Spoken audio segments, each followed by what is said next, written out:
Hi friends, welcome to my channel. இன்றைக்கி ரொம்ப சிம்பிளாக வீட்டில் இருக்கிற பொருளை வச்சு ஒரு ஸ்நாக்ஸ் செஞ்சுருக்கேன். இன்னும் என்னோடய சேனலை நீங்கள் சப்ஸ்கிரைப் பண்ணாமல் இருந்தீங்கன்னா உடனே பண்ணிக்கோங்க. பக்கத்தில் வர பெல் சிம்பிளையும் ப்ரெஸ் பண்ணுங்கள். வாங்க இது எப்படி செய்கிறதுன்னு பார்க்கலாம்.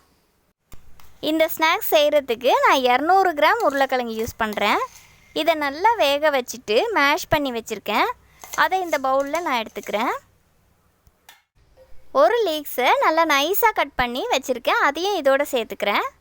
உங்களுக்கு லீக்ஸ் கிடைக்கலன்னா வெங்காயத்தால், அப்படி இல்லைன்னா கொத்தமல்லி, ரெண்டில் எது கிடைச்சாலும் நீங்கள் யூஸ் பண்ணலாம். 3 டேபிள் ஸ்பூன் மைதா மாவு சேர்த்துக்கிறேன். ஒரு பச்சை மிளகாவை நல்லா நைஸாக கட் பண்ணி இதோடு சேர்த்துக்கிறேன். உங்களுக்கு பச்சை மிளகா வேணான்னா நீங்கள் மிளகாத்தூள் சேர்த்துக்கலாம். 1 டேபிள் ஸ்பூன் கார்ன்ஃப்ளவர் சேர்த்துக்கிறேன். கார்ன்ஃப்ளவர் வீட்டில் இல்லைன்னா நீங்கள் அரிசி மாவு இருந்தால் கூட அரிசி மாவு போட்டுக்கலாம்.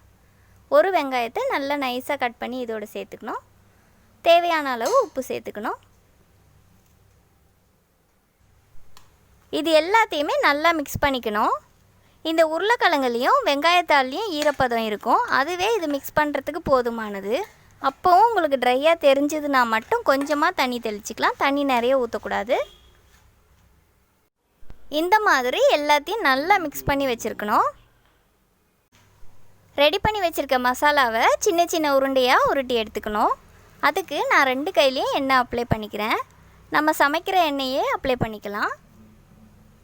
கொஞ்சமாக எடுத்து உருண்டை உருட்டிக்கணும். பெருசாக உருட்ட வேண்டாம். எல்லாத்தையும் இதே மாதிரி செஞ்சு வச்சுக்கணும். கடாயில் எண்ணெய் நல்லா சூடான பிறகு ரெடி பண்ணி வச்சுருக்க பொட்டேட்டோ பால்ஸ் எல்லாம் எண்ணெயில் போட்டு ஃப்ரை பண்ணி எடுக்கணும். ஒரு பக்கம் ஃப்ரை ஆன பிறகு இன்னொரு பக்கமும் திருப்பி விட்டு ஃப்ரை பண்ணணும்.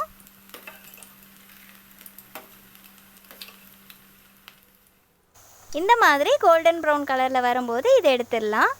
முக்கியமாக ஹை ஃப்ளேமில் வச்சு ஃப்ரை பண்ணக்கூடாது. நீங்களும் இதை உங்கள் வீட்டில் ட்ரை பண்ணி பாருங்கள்.